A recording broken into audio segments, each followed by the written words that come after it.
Greetings, friends. It's been a while. Hey, what brings you here? Has something happened?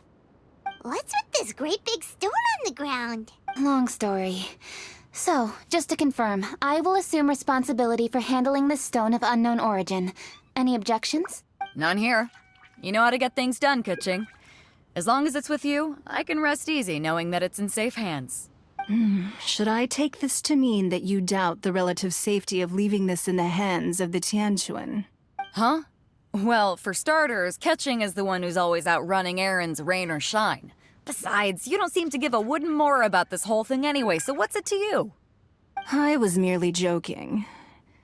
You, meanwhile, seem only too ready to pounce when an opportunity to publicly lambaste me arises.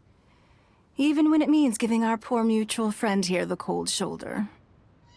By no means. You wish to know about the stone, I presume. Then let me invite the great seafarer Captain Beto to tell the story. You... Fine. Well, it's a big one, right? And such a smooth surface, too. Makes you think there's gotta be a good chunk of jade in there. It was found by a fishing crew, not far off the coast. It must have been underwater for years. So the... Finds like this cannot be kept as private property, and must be submitted to a holder of public office. Placing it into our custody will also give them peace of mind. So, what's inside it? Well, we've hit it with just about every weapon we could get our hands on and haven't managed to even dent it yet. Clearly there's more to it than meets the eye. No weapon could smash it open. Wow. Paimon doesn't think we've ever encountered a stone like that before. Kuching has taken an unusually keen interest in this giant stone, which is why we are leaving the matter in her capable hands. Let's put that aside for a second. Traveler, what brings you here? Were you looking for someone? Actually, we were looking for all of you. We need all hands on deck here. Oh? Hopefully not because there's been some sort of cataclysmic event. No, nothing like that. Paimon's just getting carried away. I just wanted to ask everyone about their food preferences. Food preferences? That's a little unexpected. I have rather simple tastes. Precise, pure, smart, and sophisticated. That is all I require. That's your idea of simple, huh? I summed up my culinary requirements in 4 words. Is that insufficiently simple for you? A few weeks out on the open ocean would fix your flawed definition of simplicity, let me tell you that. What about you, Beto? Me? If it's freshly cooked and piping hot, that floats my boat. If it's got a little chili pepper in there, too, I'm one very happy captain. Paimon thought you would have said bar food. Oh, bar food works, too. As for me, it's got to be seafood. Okay, got it. So, seafood, piping hot, and, simple but sophisticated. And that's where I would disagree. Traveler, surely you've heard of golden shrimp balls. Oh my, they're my favorite. You need to wash and devein the shrimp, wrap it in finely sliced potato strips, then deep fry it to perfection. There's no room for cutting corners. They're very precisely put together. They taste pure, the presentation is smart, and the skill needed to cook them is highly sophisticated. It fits Ningguang's forward summary to the letter.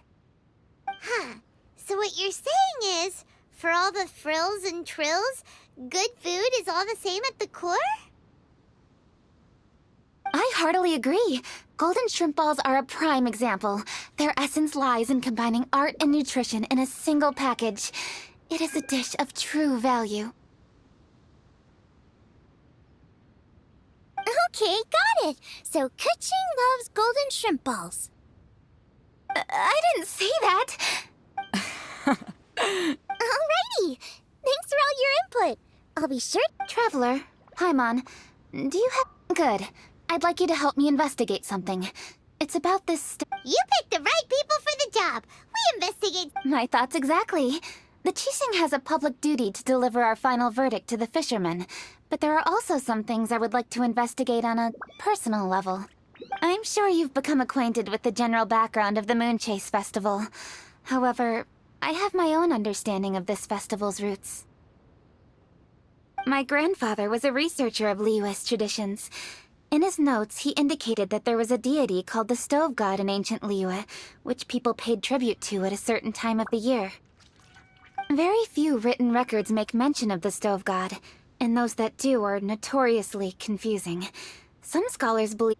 One folktale even claims that the ancients found the Stove God's shrine, but there was no statue. Only a huge, smooth slab of stone. Shortly after it was found, the stone was lost in transit, and it hasn't been seen since.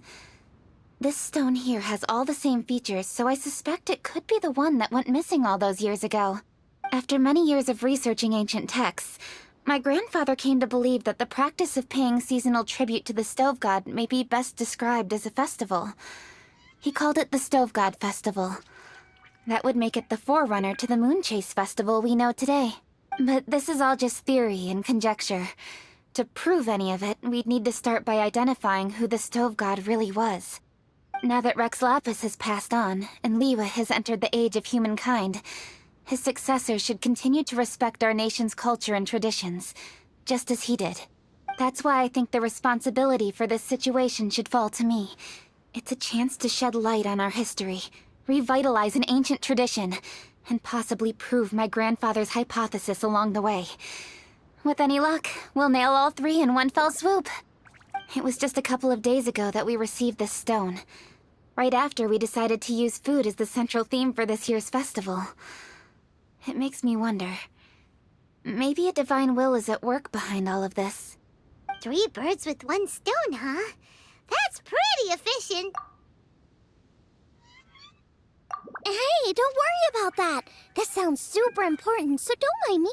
Besides, we're only... What? Why are you shouting?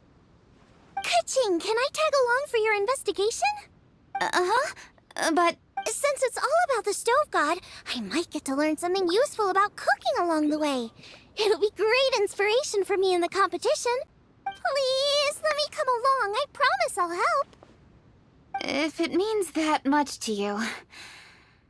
Okay, I suppose you can come. Really? Yay! Thank you so much! You're the best! Now that that's settled, time to get going. Jingsa Village is said to be home to a lot of historical texts, so I'd like to start by making some inquiries there. Alright, then it's off to Chingsa we go!